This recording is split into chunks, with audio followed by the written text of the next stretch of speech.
Hey, Rich, and another podcast. Good to see you. You too, Um, Mark.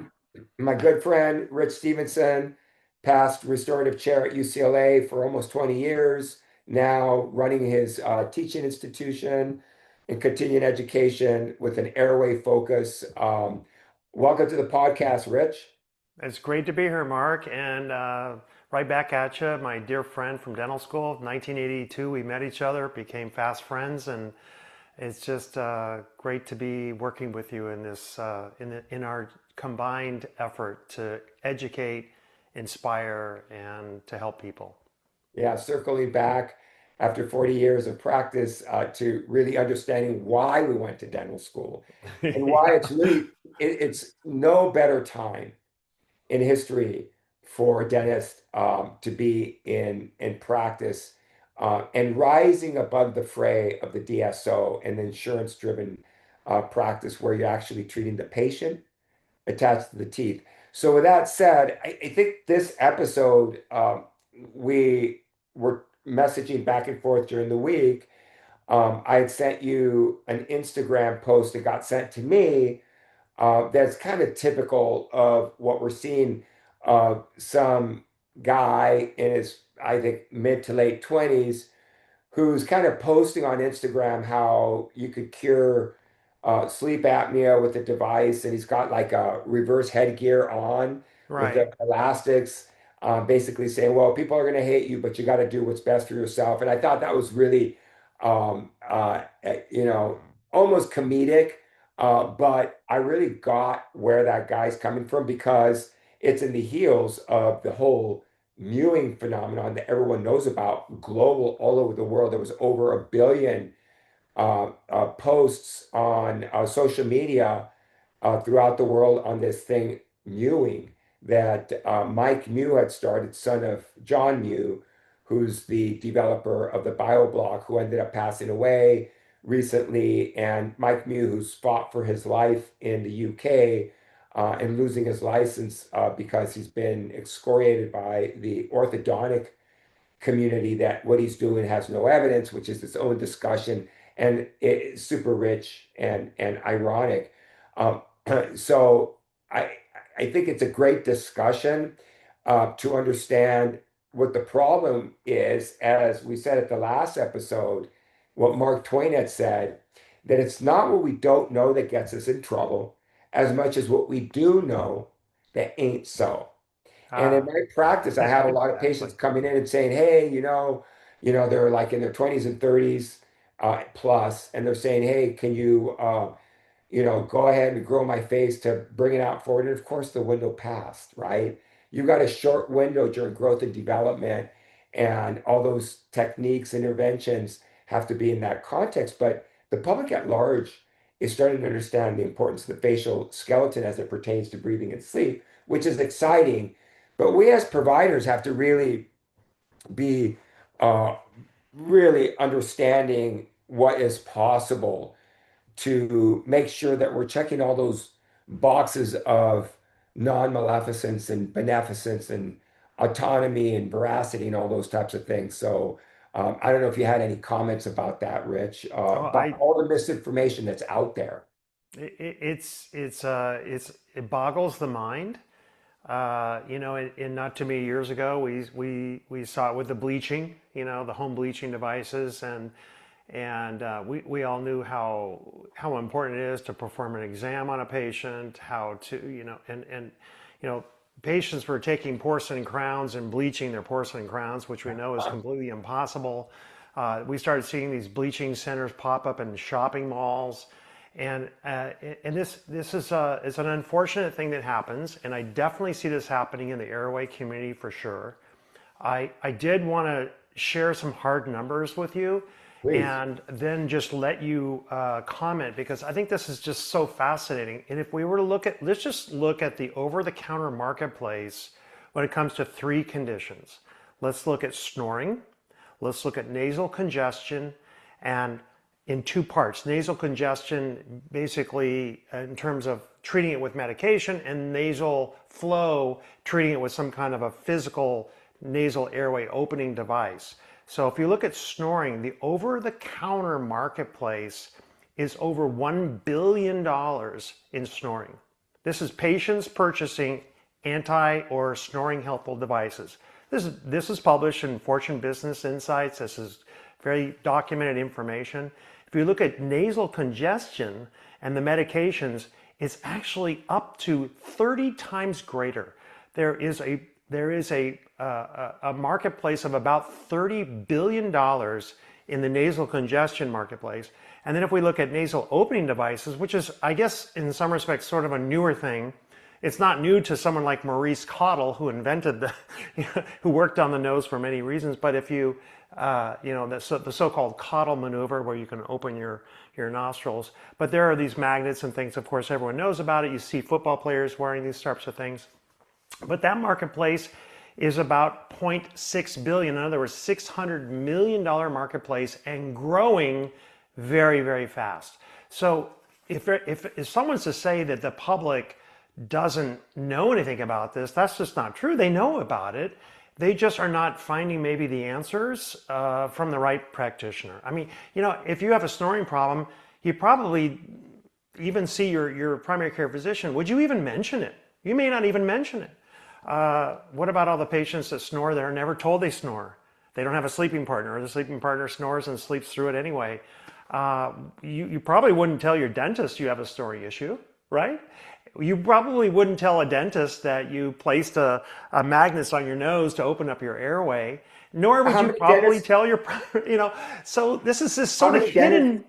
Yeah. So, Rich, how many dentists ask their patients if they snore? Of course, they Right. don't. Well, we do, of course. Of Yeah. course we Now. do. Yeah. Yeah. But I just find this to be a fascinating sort of thing because the patients want something, and th- where to find the solution? Where do they find the solution? And it seems like, based on these huge numbers, they're willing to pay for interventions. Maybe not. Maybe these interventions are low cost, but clearly the issue still remains. And when people understand that snoring is just not an annoyance, but snoring is a cry for help. It is your body's little method of telling somebody else other than you, I am not doing well. Please address this. And it's not addressed with sort of you're not there to sort of temporarily hide the problem. You need to take it very, very seriously. So I've kind of said my say about this, Mark, and I know you have a lot of really great information that can help guide our listeners in how to unpack this a little bit and how to maybe provide our patients with some options, or even just asking the right questions. Yeah, I mean, you bring up a good point, and it does make the case that people rarely purchase what they need as much as they purchase what they want. And what they want is health. And once you can provide a predictable way for them to attain that, then the decision to do treatment is more based on risk benefit and really truly understanding versus just peddling procedures that are traditional, like I broke my tooth, I want nice veneers and things like that, which is okay, which is fine. But um, what you mentioned was a very specific part of the marketplace. Let's kind of step back even further. You know that the supplements industry is in well into the billions, many Oh, billions of dollars for a much long time. bigger, It's yeah. growing. I mean, people have colostrum now. I mean, there are investors that are literally, if you know about the TAM, the SAM, the SOM, these are like analyzing the marketplace globally. They're actually um, investing huge dollars on Wall Street on trying to provide the next great supplement of some sort that's going to make you younger, healthier, well. And so, yes, people are searching for that holy grail. And I go back to and why I want to be in Washington, D.C. with the policymakers, with the you know moms that are looking at the MAHA moms, making America healthy again. like the memes and Kennedy. I argue that they're actually talking about the fuel, not the fire, when they talk about the food industry and dyes. And why is it different in the United States with these additives that are petroleum based versus in other world parts of the world that that's not allowed, right? So that's industry trying to make money, cheap, accessible, but it's making us sick, super inflammatory. And yet everyone is actually missing the elephant in the room, which this marketplace is actually pointing to, having to do with breathing, tape, um, nasal dilators, all the things that you just talked about, snore guards. You know that there are developers of communities, of homes that are now developing homes, architecture homes with two master bedrooms. Because if one spouse snores, they're going to be in a different bedroom. And I actually have, patients that come in and say, I want to be able to be in bed with my spouse again, but I'm snoring. And by the way, it could go male or female, Sure. right? And so let's talk a little bit about snoring. So snoring, there are two different types of snore. There's the nasal snore, and then there's an oropharyngeal snore. The Right. typical really loud snore is from the soft palate and the uvula from the collapsing airway. But you can have someone that's breathing through the nose, lips together, exhaling through the lips or whatever per se, but they're snoring through the nasal fossa and the vibrations coming in there as well, which is also inflammatory. So there are different types of snores that bring different solutions if Right. we're going to even use over-the-counter solutions. But let's really look at root cause, which is really what we want, is to have patients really breathe better, which will allow them to sleep better with no snoring. So we want laminar airflow, good physics, no turbulence, with minimal turbulence, day and night. And that's what allows us to stay in parasympathetic coherence and all that. So when people get on the internet and Instagram and they look at their profiles and they see their weak chin, they also want to correct that, right? Form follows function. They may not be so concerned with the snoring. They're just more concerned about having an attractive face because they're starting to see it. They don't want to look like the Simpsons caricature, right? No chin, or maybe a lot of facial hair to hide it. So people are starting to understand, and that's where we as providers have to have a rather deep understanding beyond just a weekend course, right? I mean, we've Exactly. got Oh, to for be able sure. to understand it's not just about, using some appliance du jour. We have to understand the physiology, the structural Absolutely. risk factors, the functional risk factors, which have to do with the neurology, and of course, the behavioral, which has to do with breathing behavior. Right. And even in medicine, if you're an otolaryngologist, they're not necessarily even understanding the problem correctly. So they may do, I see a lot of patients have had two or three different surgeries for their nose, coblations, reducing the turbinates, fixing the deviated septum, maybe the hump on the nose for cosmetics. And it's short-lived because they're still narrow, right? Right. And the orthodontist or the orthodontist that wants to expand, but they don't know what to do with the mandible, right? So you can't just go ahead and take one part of the somatognathic system, have a solution for it, and then create another problem, and that now you have a disharmony between the upper and lower jaw. So it's there's some complications. That's why you go to the doctor, right? Right. That really understands beyond a weekend course level of education. And Absolutely. so, I've been doing this for 15 years now, as you know, and I knew it was not so simple as just referring to the orthodontist that does not want to even have anything to do with it. And really, ironically, until recently, the orthodontist didn't even want to deal with it until the kid was past the mixed dentition. So they're completely ignoring the growth epic where you can actually do something beyond just moving the teeth, which is addressing the facial skeleton. They may give it lip service by saying, yeah, we could do some orthopedic remodeling and all that. But it's a very different intervention than going in there and straightening out teeth. Straightening out teeth is very lucrative. You have 4 or 5 chairs, you're changing wires, you're just giving out orders to the assistants, you're in and out, you're factoring out compliance, and now the teeth are straight for as long as you're wearing your retainer. But is the patient sicker? Right. Are they more attractive? Because now they're narrow but with straight teeth. And so that's where the airway focused approach really kind of steps back. More importantly, is focusing on the medical indications, all the things that we talked about, brain health, organ health, that's related to gas exchange and sleep. And so we've already in other podcasts talked about that Right. somewhat in depth and will continue to.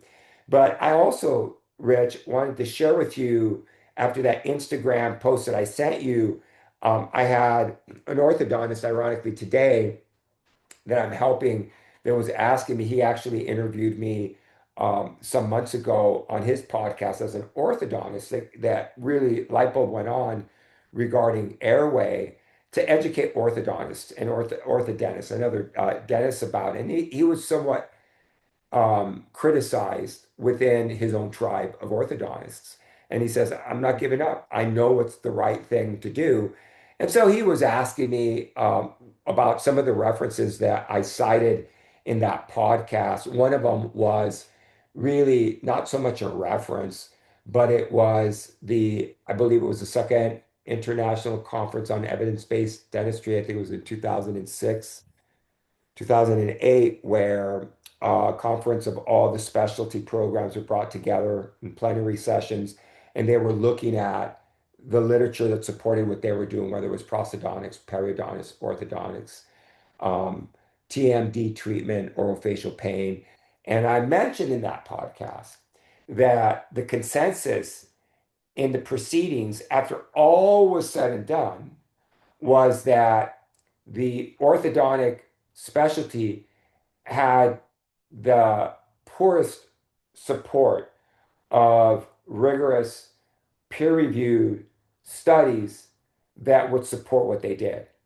And yet they're arguing that they're the specialists, that they do this. And yet, of all the specialists, they have the least leg to stand on in that regard. Now, yeah, they have a lot of, older classic studies that wouldn't even cut mustard, would never be on any peer-reviewed journal that would accept it as an editor that today it just wouldn't. It's just not that. Right. And so they came up with the American Association of Orthodontists came up with basically their white paper that they sent to all the orthodontists. It just came out. And so Mike DeLuke sent that to me and because he wanted the references and I was sending him references that he could cite in the paper that he's writing about this whole topic on orthodontics and airway. And I read it this morning. I sent it to you, and I'll read it. It says considerations for orthodontists providing treatment plans to non-orthodontists. And the bottom line is it's so rich and ironic. And basically, it's a call to arms for the orthodontist to not provide support to the non-orthodontists in doing all these treatments, and that you must consider your medical legal posture and the ethics and understand. And it goes on talking about non-maleficence and beneficence. It's oh so ironic. It's really more a summary of, in my opinion, of the old Chinese proverb: "Keep your chopsticks out of my rice bowl."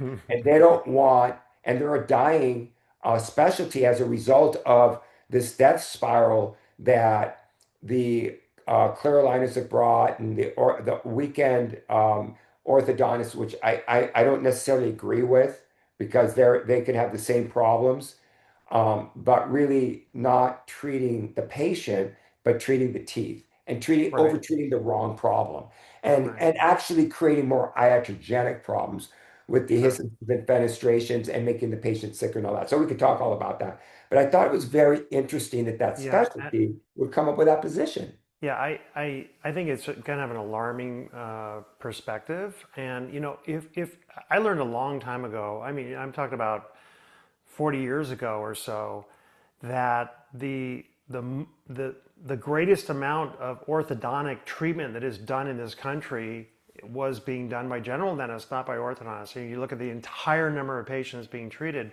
and I think if anything, that number is even, the gap has even grown. I don't know for sure. So I should be fact check on that. But I wouldn't be surprised if the number of orthodontic cases today that are done, clearly when you look at the clear aligner marketplace, are being performed by general dentists. And so if you know that's a reality and that's not going to change by any policy statement, why not take the perspective of, let's best educate ourselves and let's work with our colleagues. Let's evolve as a specialty. Let's not give up on what we hold to be very important, but at the same point, let's educate ourselves. Let's find out what is it that actually these courses are doing, and let's. I'm sorry, Mark. I got a interruption here. Apologize for that. Let's see, there we go. Sorry. Yeah, yeah. So Yeah, I no mean, problem. it's like, Yeah, no, I agree with you. I think some of the irony in this position from the AAO is the anathema of where we should be going, which is interdisciplinary communication, not right, continuing to cocoon yourself or silo yourself even more from right, everybody else. No, I think the true um, humble excellent provider, because we need to have some humility as a provider. If you've been practicing long enough, you really understand that. Should really be reaching out to work as a team and figure, instead of saying, you're doing the wrong thing, let me see how I can help you. Let's work as a team to take care of our community. Um, absolutely. it really, it's really as simple as that. And I think it's not just in dentistry, and I've used this example before in medicine with the uh, application of indicating tonsillectomies and adenoidectomies, where the position now in otolaryngology in 1991 was looking back decades and saying, removing tonsils out of every two kids back in the 50s, 60s, and 70s was just wrong. The evidence did not support it, and we have Right. to do things different. And so Sure. now they've actually said, let's look at this differently. Instead of saying, um, let's continue to do it and ignore everybody else. Kind of like extracting teeth or using headgear. I mean, come on, we make mistakes, well-meaning. Orthodontics used chin cups and reverse headgear for decades, and we now know it's almost malpractice, right? Almost. And the tweed controversy of extractions is also kind of the same thing. Now, let me just say that I'm not saying don't do extractions. There are indications very specifically when you do it, but it shouldn't be a routine thing, right? Just like tonsils sometimes still need to be removed, but let's remain as doctors. Let's not be so dogmatic, and let's really be looking at what is the outcome that we want to accomplish versus a very efficient workflow. And that's what makes us respected in all the professions, is that we're always doing the right thing by the patient and being the doctor. And what we're up against now is social media, doctoring by Google, because they're frustrated. We are getting sicker. And we pay more and more for healthcare, and the proof of the pudding is in the eating, no doubt about it. We are dying in higher numbers from preventable diseases. And I think it's time for a timeout and say, hey, look, we did the best that we can, but let's reevaluate what's going on, what's wrong. Let's talk about this as a profession. And hopefully, the medical and the dental professions can work more closely together instead of being this stratified hierarchy, which has continued even in sleep medicine, that now is blowing up, where sleep medicine even wanted to control it, and they couldn't, right? Because the dentist really sees patients more often, and it's in their wheelhouse in dealing with the root cause of sleep and breathing problems. So we've also talked about that. So I think I don't like to be negative or say to any of my colleagues or specialties or whatever that they're wrong. When I'm just saying, wake up, let's just think, let's put our egos aside. The problem is complex. Humans are difficult to treat because there's so many complicated systems. And let's just reevaluate that. I don't care if you're a cardiologist, oncologist, urologist, pulmonologist, orthodontist, or general dentist. So I completely agree. Absolutely. I was thinking of the amount of, and this is sort of a dental example of how we need to have a process of thinking deeper and getting to the why behind things happen. But I was just thinking, I was, looking at an advertisement from one of the major dental printer companies that was soliciting dentists to take a course in how to increase revenue in your practice by making your own night guards and looking at the course objectives, etc. I was sort of surprised, but not really that surprised, because I've been teaching occlusion for a long time, and well, dentists will look at wear on teeth and not all, and just assume that because the patient doesn't have a recollection of grinding their teeth during the day, that this wear must be because of nighttime grinding. Therefore, here's a night guard, and they're making night guards in huge numbers for undiagnosed cases of wear. In fact, a patient came in recently for me that was wearing a night guard for several years, and his problem is not tooth on tooth wear, it's erosion. There's no tooth on tooth wear in this patient, it's all erosion. So the dentist had prescribed a night guard, and it was fabricated in office. So there was a little profit center there. And so this is being done a lot in our dental practices. And I would go so far as to say that in the very near future, a prescription for a night guard with the rationale that the person grinds their teeth without a more comprehensive evaluation is going to border on fringe dentistry, and I'm really concerned about it because it's being done in vast numbers. And this is just another example of how our profession can look at things like, oh, the teeth are not straight, straighten the teeth. We have a profession, we have a specialty for that. That's what they're there for. We have wear on teeth, therefore it must be grinding. Therefore, here's a night guard. We have a cavity. Let's make a hole. Let's fill the hole. And without taking that extra step to find out why did it occur in the first place, exactly what was behind the overt condition that we're treating. And this concerns me greatly because it kind of circles back to this whole, the social media aspect of it and the over-the-counter aspect of it, is that patients are looking for health improvements, and there's no one in the health community that is, well, maybe there aren't, I shouldn't say no one, but there are just not enough providers that are, maybe they're fearful to ask the questions why these things are happening. It's a fear of the unknown. Maybe it's a fear that they're not going to have the answers for their patients. Maybe it's a fear that they don't know where to get education. But it's a major problem. And we've talked about this before. This is not a solution that's going to happen in the next couple of years. This is like a generational change.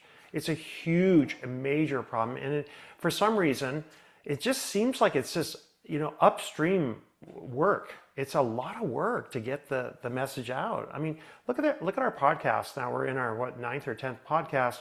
We're going to keep doing this till we drop, Mark.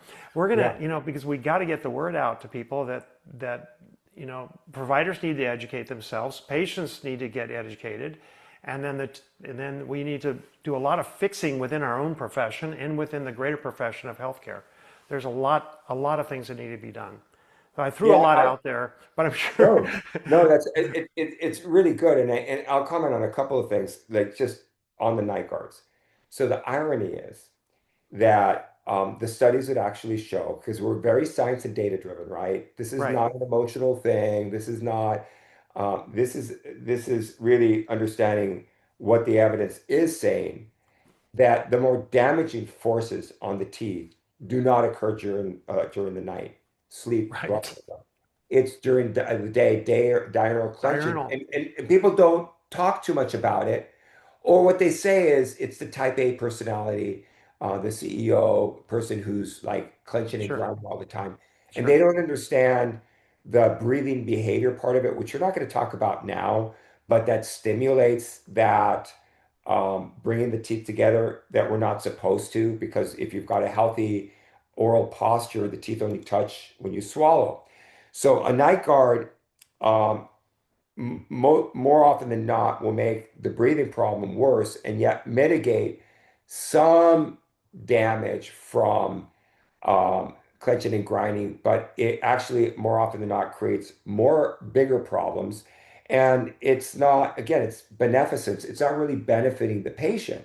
It might be a profit center, but we as a profession really need to start looking at the breathing. It's a breathing problem day and night. So I always joke that what we've also done with very bright people in our profession that have PhDs in dental materials and whole focus on that, that it's less about developing materials that have greater flexural strength or fracture toughness.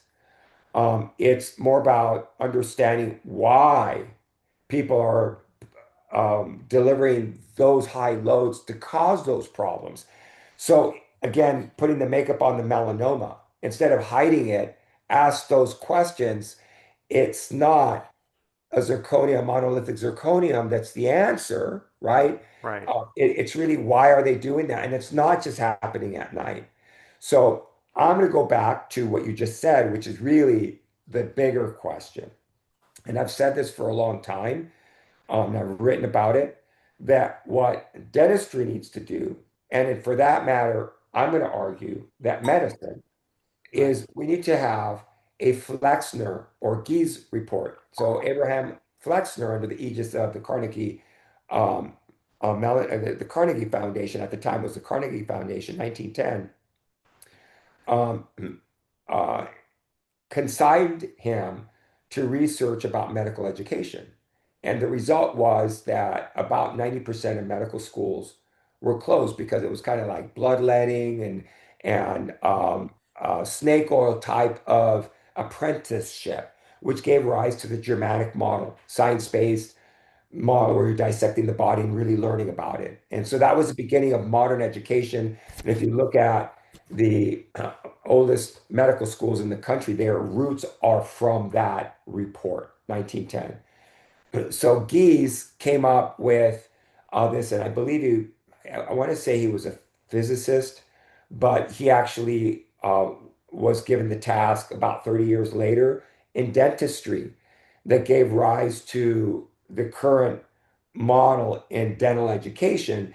And then the ADA has had the responsibility through CODA, the accreditation body, requiring the deans to check all the boxes of what it means to have a dental degree, whether it's a DDS or a DMD, right?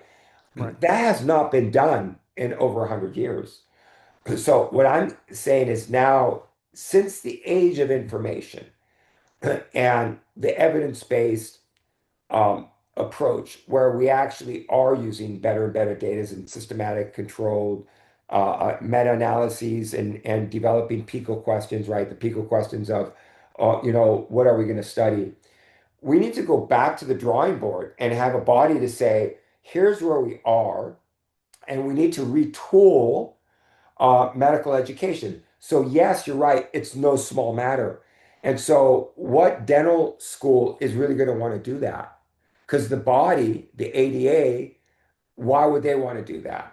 It's way too disruptive. Same thing in medicine, especially because you have industry now involved, where they're actually providing hundreds of millions of dollars in endowments, endowed chairs and departments.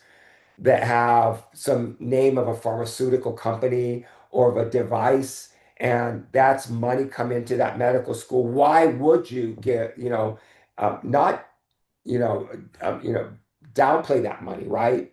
Right. You're just trying to get through your career. So yes, it's a big problem. I do think that it's going to come from the marketplace at some point, and this is what we're seeing is the patients now in the age of information, they're frustrated. So they're going out to come up with some solutions, whether it's a reverse headgear on a 30-year-old that's not going to work, or Right. mewing, an approach that doesn't work, and yet a billion hits. And, I am concerned about industry getting involved in sending kits to the patient, direct to the patient with some kind of clay to take an impression to send it to make aligners to straighten their teeth out. I am concerned about that, right? And that lawsuit has been settled, but I think that's what really hit the orthodontic specialty. And really, the writing's on the wall. It's a deep, deep problem. And I think our simple solution for now that we're advocating is maybe don't go back to dental school, but go back to getting retrained in a way that allows you to practice on Monday, still doing it and learn over time to look at the patient differently and to be more outcomes driven with what's really important to the patient, with something that's really tangible to the patient versus intangible. They're not going to see, it's not tangible to them that they've got a zirconia crown on tooth number two because it's cosmetic, right? Right. It's more like no metal-free mouth. That's not really tangible in science space, as an example. So I think what we're advocating, first of all, we're saying we don't have all the answers, but it always begins with good questions.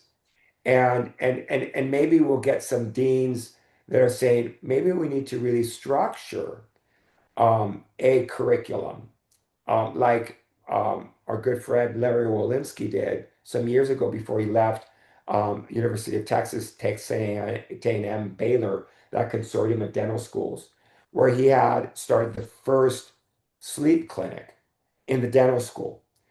So that was a big, big, bold move where they're training that, right? Certainly, it's low-hanging fruit to be a dental implant company to go into dental school and start having a dental implant center like UCLA to start treating that because that's the natural thing, right? Like a Sure. pharmaceutical company. But Larry actually stepped outside of our profession and got this funding. He got the funding from alumni at Texas to open that. And maybe that's the first shot over the bow. The dental school deans have to start looking at saying, maybe this is our first baby step and start learning more about sleep. And then I believe what's going to happen is they're going to start understanding that it's not just about an oral appliance. It's maybe looking at craniofacial growth and development. And maybe those orthodontic specialty programs in those dental schools are going to see an opportunity to say, hey, we have 100 years of literature that understands that the nose function is tied to the maxilla. Therefore, ergo, nasomaxillary complex. Maybe we can work with the otolaryngologists the way we did 50, 60 years ago and go back to understanding what's already existed for a long time. But I think what's happened is we've become more and more siloed, more driven by making a living, doing some kind of service that may or may not benefit the patient. So, complicated question, but it's led to our discussion today, which we started off with what's going on in the internet and social media. We really need to be more responsible in helping our population to be healthier. We do. And just to back up just a little bit, can you describe for the dentists that may not completely understand this, what exactly is mewing? Yeah, so so John Mew about 65, almost 70 years ago, Right. started really looking at facial growth and oral posture. And he understood that keeping the lips together during the formative years, minimum of 7, 8 hours a day with a good oral posture, was material in how the face grew. And he actually looked at homozygotic twins, where he looked at a twin that would be treated traditionally and one that would be treated, more orthopedically. And he actually showed that you could grow the face. And so mewing comes from his last name, John Mew, that came up with the intervention that's called BioBlock orthotropics. It's a removable device that during the formative years can direct growth orthopedically, right? Right. It's not easy work, but he wasn't focused on the teeth per se. So at the time, the orthodontists were pretty much focused on just moving teeth with different mechanics and more sophisticated wires and brackets, right? Right. Which is kind of the modern orthodontics. And it really harkens back also to near the turn of the century in the first decades or so, where that battle within orthodontics occurred between Ed Angle and Wybrick. I believe it was Wybrick that ended up also um, following Crozat. And in this particular meeting, Ed Angle has a very strong personality, very extroverted, good speaker, was able to really vocalize his concern during this meeting where he came up with, Angle's classification, class one, class two, class three. As it goes, he took the plaster and put it on the countertop, said, "Show me your casts," and that's how they started looking at these classifications. Whereas Wybrick, who was very soft-spoken, he was like a Dick Tucker, he followed in a plenary session in that conference, and he basically talked about a different approach, actually growing the bone using his appliance, which gave rise to what's now the ALF, the ALF, right? Light wire functional. But its roots came back from Crozat.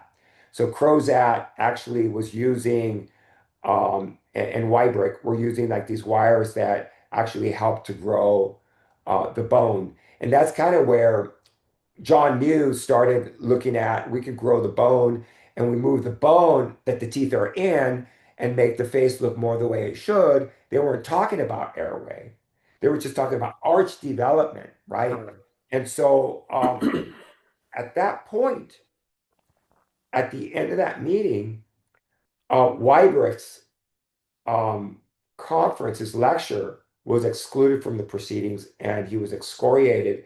And he um, left because he's very soft-spoken and was never heard from. And he would just do weekend courses and started his own kind of type of treatment in smaller circles.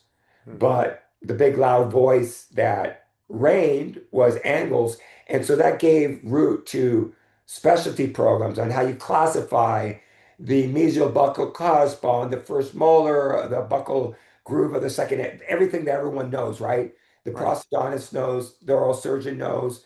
It came from those proceedings.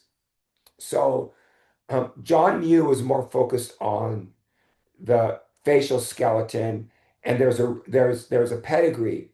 That's why in this history where it started, well, we have to go back to that, kind of go back to the Moyers Symposium that would meet in Michigan every year, where the ENTs and the orthodontists would meet and they'd have these procedures. That stopped maybe 20 years ago, but they were Hmm. at least working together.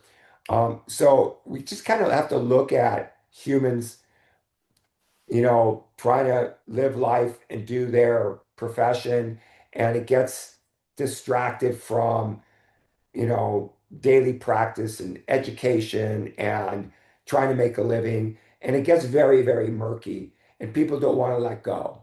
And so that's kind of what we're mired in. And so then now it ekes out in the form of social media, where people who don't know anything and they think they do. they're convincing everybody else with their TikTok videos and Instagram posts because they're frustrated with what's out there right now. People saying I'm sicker now because after I had my teeth straightened out where they were retracted and they were extracted. Maybe, maybe not. But I think it falls back on us, the doctors, that we I, have to really do things better.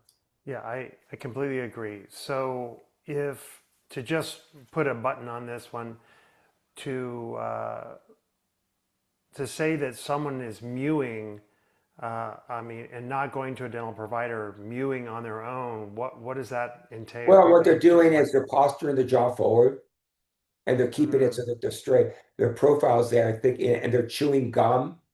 They're chewing the muscles because they know that the strength of the muscles hypotonicity of the right, facial muscles and the masticatory muscles has led to adenoid facies and this clockwise growth pattern. So they right, think that the simple solution is just chew a lot of gum, just kind of like, what happened with Harvard's monkeys. Just chew, breathe through the nose, have your tongue up there, exercise, and you could fix the problem. And so that's where interesting. mewing came around and it became viral because people misunderstood what John Mew was saying and what Mike Mew were saying. And honestly, Mike Mew kind of leveraged it to his benefit. But in the end, I think it really hurt him because it, Sure. it, it really is looked upon more than anything as snake oil now. And Yeah. yet there is some grain of truth that um, needs to be addressed. And that's where I'm saying, and you're saying, let's go back to the drawing board. Let's get educated. Let's do it in a reasonable way through the Hmm. airway mini residency where we really understand this deeply so we can take care of our patients um, in a more meaningful way. And these podcasts are all about just talking about all the different issues that arise in challenging orthodox thinking with disruptive thinking that's not new to science. And so that's where we are. So I'll end it with that. And I'll just ask you, as we always do traditionally, is let's end with the learning moment of the week. And maybe you could share that. Sure, Mark. It's always so fascinating to be part of these podcasts because you know we become better teachers through understanding our shortcomings and our lacks in knowledge, and then interacting with our students. And I feel that way talking to colleagues as well. That I can refine my thought processes. I can get information that's actually going to help me the very next time I see a patient. I appreciate it. I can tell you that the learning moment this week for me was fascinating because yesterday, I mean, I'm a very busy clinician and educator. We have a teaching center. That's our primary function, but our secondary function is to take care of patients that come to seek care from us. And typically, the patients that come here are not your typical patient. They tend to be seeking solutions that they can't find locally. So a lot of people get on airplanes like they do to see you, Mark. They're traveling across numerous time zones, sometimes from around the world, and to seek care from us. I always feel a little funny about that because I'm like, gosh, isn't there someone local, a colleague that could help you? And the reality is sad but true that there just sometimes there isn't, and that's something that you and I are really focused on changing. But the learning moment was that I had three patients just yesterday that came because of airway related concerns. They were completely different. Let's just make it simple. I had a 30-year-old, a 40-year-old, and a 50-year-old. All of them were males. One of them came to me because of anxiety and depression. The second person came to me because of horrible, horrible sleep, snoring that his sleeping partner told him about, and fatigue throughout the day. And the third person came to me because he had a really bad bite, and his dentist that was trying to take care of him said, "You better go see Stevenson because he understands occlusion." So here I had three completely different chief complaints, but all three of them, upon doing the airway evaluation, the airway assessment, our in-depth review, the CBCT analysis, etc., early on. I know I haven't got the HRPO data back on all of them yet, but all of them are airway patients. All three of these patients. The patient with depression and anxiety is an airway patient. The patient with snoring and fatigue throughout the day is a highly functioning professional, by the way, all three of them are, is an airway patient. And then the patient with the occlusion problem, it's not a bad bite, it's an airway related issue. And so I So thought, tell me a little bit about the patient that came to you with anxiety and depression. oh yeah, Had he connected the dots? Because to no, someone listening to the podcast, they'd say, "Well, you're a dentist. Why would someone come to you and not the psychologist or psychiatrist about the depression and anxiety?" Can you explain that a little bit? yeah, I mean, it's interesting because he's been a patient of mine. I'm not ashamed to say it because you don't know what you don't know until you know. But he was a patient of mine for a long time, and I had never addressed really what was his underlying deepest concern in life, which was that he was depressed and he had brain fog, and he couldn't understand why he struggled in school because he was really smart, super intelligent guy, but not able to perform. And I always said, wow, yeah, gosh, that's really tough. Hope you find good help for that, this kind of thing. That's all I did. So when I actually saw his mother, who just brought up out of nowhere how they were struggling with the younger brother of the patient that saw me, and how he's having problems with focus and concentration in school, and they're wondering what to do with his ADHD and this and that. And I just shared some, basic information that we all know about how there can be interconnectivity, and oftentimes there is with breathing and functioning and behavior of the airway. And so she said, "My gosh, I need to bring him in." And then she says, "Do you think my older son has the same problem?" And I said, my gosh, maybe he does. So he came in because mom said, "Go see Stevenson and let's just rule it out because this has been such a huge problem for you." I mean, this is a devastating problem for this 30-year-old man. Devastating problem. The depression, the anxiety, the brain fog is, in his own words yesterday, kind of ruining his life. And he And hasn't had a physician be able to address it. no, they just give him more medication. Yeah, In fact, yes, he sees a psychiatrist every week, and it's always about titrating the medication, not about anything deeper. He's an ortho patient. He was treated in such a way where he actually got quite narrow on the palate. It's an unresolved class 3 relationship with dental crowding on the lower. The guy's got all the signs of airway problems. yeah, Melanopody grade 4. He's got scalloped tongue. He's got all the things. all of our findings. And so for me, it was a great opportunity to humbly tell him that I've learned more and I see more. And and once you see it, you say many times, you can't unsee it. You can't It's unsee it. everywhere. Well, So, I think that's a fantastic learning moment for people to hear. For someone like you, a seasoned world-class provider, literally, that saw three different iterations of the same problem, right, that now you're empowered to really be able to improve their lives way beyond the dental structures that absolutely, collectively they come in to see a dentist for, 100%. but for follows function. So I'm excited about that, and hopefully anybody listening also is excited about it, and maybe considers coming to the mini residency. And eventually, as you know, our secondary goal in the mini residency is to teach the teachers the future because it's going to take a lot. You and I will not do this on our own. We Yeah, no need way. a lot of maybe early adopters that eventually start transitioning to help the public. And I think in the big scheme of thing, it's really about helping the public's health, not just in our local community, our kids, and all those other things. So thanks for sharing that, Rich. And I look forward to our next podcast. Can I can Any real closing quick, Mark? thoughts? Can I Yeah, do a really low tech thing and hold that yeah, up yeah. right there? Oh, And yeah.